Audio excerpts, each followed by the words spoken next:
जो रिकग्निशन हम चाह रहे थे वो रिकग्निशन आज हमें मिल गया है कि सरकार ने यह तय कर लिया है कि राज्य सरकार के हम कर्मी हो जाएंगे। तो इन प्रिंसिपल हमारी जीत हो गई है, सैद्धांतिक तौर पे हम जीत चुके हैं। हमको समानता दी जाए, एक विद्यालय में अलग अलग कोटि के शिक्षक नहीं बनाए जाएं, समानता हमें मिले, एक समान हम लोग सबको रहें, चाहे बीपीएससी से अध्यापक आएँ, चाहे हम लोग हों या पुराने वाले हों या भविष्य में भी जो आएँ। हम नहीं चाहते कि अलग अलग संवर्ग बने, एक संवर्ग होना चाहिए। नमस्कार, आप देख रहे हैं न्यूज़ फॉर नेशन और मैं हूं प्रियदर्शन। बिहार की नीतीश सरकार ने आज नियोजित शिक्षकों के लिए एक बड़ी खुशखबरी दी है। बिहार कैबिनेट में राज्य के करीब 4.25 लाख नियोजित शिक्षकों को राज्य कर्मी देने का रास्ता साफ करते हुए एक अहम एजेंडे पर मुहर लगी है और इसके साथ ही अब आने वाले वर्ष में यानी कि वर्ष 2024 में राज्य के करीब 4.25 लाख नियोजित शिक्षकों को राज्य कर्मी बनने का जो रास्ता है वो साफ हो जाएगा। तो ऐसे में नियोजित शिक्षकों की क्या मांग रही है और नियोजित शिक्षकों के लिए आज की कैबिनेट में जो अहम फैसले लिए गए हैं, इससे आने वाले समय में इसका क्या दूरगामी असर पड़ेगा, हमारे साथ बात करने के लिए बिहार के टीटी शिक्षक संघ के प्रदेश अध्यक्ष अमित विक्रम हैं। हम अमित विक्रम से बात करते हैं कि इसका आने वाले समय में क्या असर पड़ेगा। अमित विक्रम जी, ये जो आज एक कैबिनेट का फैसला आया है, इसके बाद करीब राज्य के 4.25 लाख जो नियोजित शिक्षक बताए जा रहे हैं, इनके राज्य कर्मी बनने का रास्ता करीब करीब साफ हो जाएगा। आप लोगों की क्या मांग पूरी हो गई है या क्या इसे आप देख रहे हैं? देखिए, इन प्रिंसिपल सैद्धांतिक तौर पे जो हमारी एक मांग थी वो आज पूरी हो गई है। ठीक है। जो हम लोग पिछले 1.5 दशक से 4.5 लाख नियोजित शिक्षक लगातार मांग करते आ रहे थे कि सरकार हमें नियोजनवाद के कलंक से मुक्त करे। हमको जो विभिन्न पंचायती राज संस्थाओं, नगर निकाय संस्थाओं के तहत नियोजित करके रखा गया था, उससे हम लोग को आज़ाद करे और सरकार अपना कर्मी हमको स्वीकार करे। जो रिकग्निशन हम चाह रहे थे वो रिकग्निशन आज हमें मिल गया है कि सरकार ने यह तय कर लिया है कि राज्य सरकार के हम कर्मी हो जाएंगे। तो इन प्रिंसिपल हमारी जीत हो गई है, सैद्धांतिक तौर पे हम जीत चुके हैं। कुछ मुद्दों पर हम लोगों को अभी भी संशय है। अभी तक जो नियमावली पास हुई है आज, उसका अंतिम स्वरूप नहीं आया है। उसमें कई सारे ऐसे बिंदु ड्राफ्ट में थे जिन पर हमने आपत्ति दर्ज की थी। एक नाम को लेकर था, विशिष्ट शिक्षक का जो नाम दिया गया था, हम लोग चाहते थे कि सहायक शिक्षक का नाम दिया जाए। हम लोगों को खबरें मिली थी कि सरकार नाम बदलने पर सहमत हो गई है, लेकिन अभी अंतिम रूप से हमको जानकारी नहीं है कि सरकार ने नाम बदला है या नहीं बदला है। एक वो बात रह गया। दूसरी बात यह है कि हमारी यह मांग थी कि संवर्ग एक ही हो। एक विद्यालय में अलग अलग संवर्ग के शिक्षक नहीं हो, एक विद्यालय अध्यापक हो, एक सहायक शिक्षक हो, एक विशिष्ट शिक्षक हो, ये नहीं होना चाहिए, एक संवर्ग होना चाहिए। तो एक संवर्ग को लेकर के भी हमारी लड़ाई जो है वो जारी रहेगी। हम लोग उसके लिए प्रयास करते रहेंगे। लेकिन चूंकि इन प्रिंसिपल आज हमें जीत मिली है, तो इस बात की हमें खुशी है कि सरकार ने अपना कर्मी हमें माना है, हमें राज्यकर्मी का दर्जा दिया है। तो हम लोग इस बात पर खुशी जाहिर कर रहे हैं। आज विशिष्ट शिक्षक और सहायक शिक्षक जो आपकी मांग रही है, तो इसमें विशिष्ट शिक्षक और सहायक शिक्षक के बीच में क्या अंतर रह सकता है जो आपके मन में कुछ संदेश चल रहा है? देखिए, सबसे बड़ी बात तो ये है कि अगर एक ही विद्यालय में एक ही काम कर रहे हैं 3 अलग अलग लोग, तो उनके लिए अलग अलग नाम की आवश्यकता ही क्यों है? अलग अलग नियमावली की ज़रूरत ही क्यों है? आपने सबकी योग्यता एक तय कर रखी है, सबको पढ़ाने का करिकुलम, टाइमिंग, वर्कलोड सब एक है, तो फिर अलग अलग नियमावली, अलग अलग नाम होने की कोई आवश्यकता नहीं है।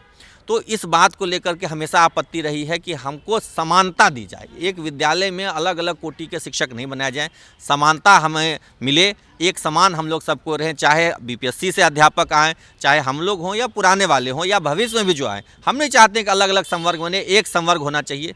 ये लेकर के हमारे हमेशा आपत्ति रहती है। जहाँ तक सुविधाओं की बात है, तो देखिए, सुविधा में तो एनपीएस और ग्रेच्युटी यही एक विशेष राज्यकर्मी को मिलना था, बाकी सारी चीज़ें लगभग हमें मिल ही रही थी।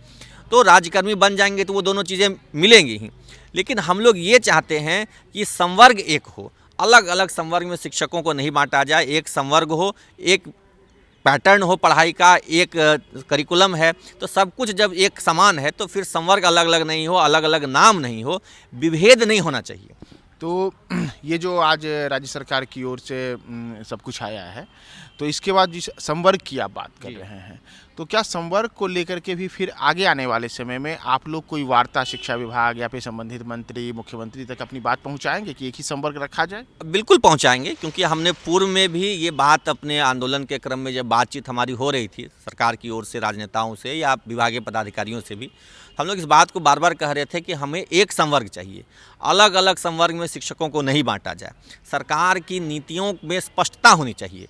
जब आप एक समान वेतनमान दे रहे हैं, एक समान सुविधाएं दे रहे हैं, तो फिर संवर्ग अलग अलग रखना या अलग अलग नाम से पुकारना शिक्षकों को ये स्वीकार्य नहीं है। ये हम लोग इसके लिए आगे बात करेंगे कि जब इतना बड़ा जो मुद्दा था, जो मेन सबसे बड़ी एक समस्या सरकार के सामने थी कि राज्यकर्मी हम बनाएं कि नहीं बनाएं, उस पर जब सरकार ने डिसीजन ले लिया कि राज्यकर्मी आप बना रहे हैं, हमें राज्यकर्मियों के समान सारी सुविधाएं दे रहे हैं, तो फिर ये अलग अलग संवर्ग एक तो छोटा विषय है, एक संवर्ग का एक संविलियन करना है। इसको सरकार, मुझे नहीं लगता है कोई बहुत बड़ी दिक्कत होगी इसमें। सरकार इसको तकनीकी रूप में अगर कहीं कोई पेच है तो उसको सुलझा करके आने वाले समय में इसको कर ही देगी, ये हमें पूरा विश्वास है। और सरकार तक हम अपनी बात को पहले भी पहुंचाया हमने, आगे भी हम लोग पहुंचाएंगे, क्योंकि जब तक हमें समानता नहीं मिल जाती है तब तक हमारा स्वाभिमान जो है वो संतुष्ट नहीं होगा। और ये लड़ाई वेतन की नहीं थी, मैं बार बार कह रहा हूँ कि आज भी आप प्रेस वार्ता जो भी हुए उसमें माननीय मुख्य सचिव ने, सिद्धार्थ जी ने ये कहा है कि सबको उसी वेतनमान में मिलेगा राज्यकर्मी दर्जा। तो हमारा वेतन नहीं बढ़ रहा है, लेकिन कम से कम हमें स्वाभिमान तो आप देंगे, कम से कम समानता का अधिकार तो देंगे। हम लोग उसी की लड़ाई लड़ रहे थे और वही हमारी मांग है। एक और मुद्दा है, जैसे जो छठे चरण के अंतर्गत बीएड शिक्षकों की नियुक्ति हुई थी, उसमें भी करीब 22,000 शिक्षकों को हटाने की बात हो रही थी।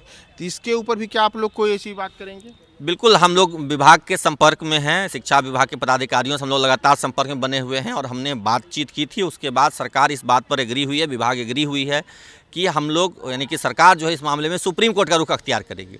सुप्रीम कोर्ट से विशेष छूट या इनके नौकरी में बनाए रखने के लिए क्या प्रक्रिया अपनाई जा सकती है, उसको लेकर के एसएलपी दायर करेगी। और हम लोग स्वागत करते हैं, क्योंकि नौकरी सरकार ने दी है, उनकी जो नीतियाँ थी उस वक्त, उस समय के जो डायरेक्शंस थे उसके अनुसार बहाली हुई। तो जब बहाली हो गई तो आज फिर उनको नौकरी से बाहर करना ये कहीं से भी मानवीय संवेदना के अनुसार नहीं, मानवीय संवेदना के खिलाफ होगा।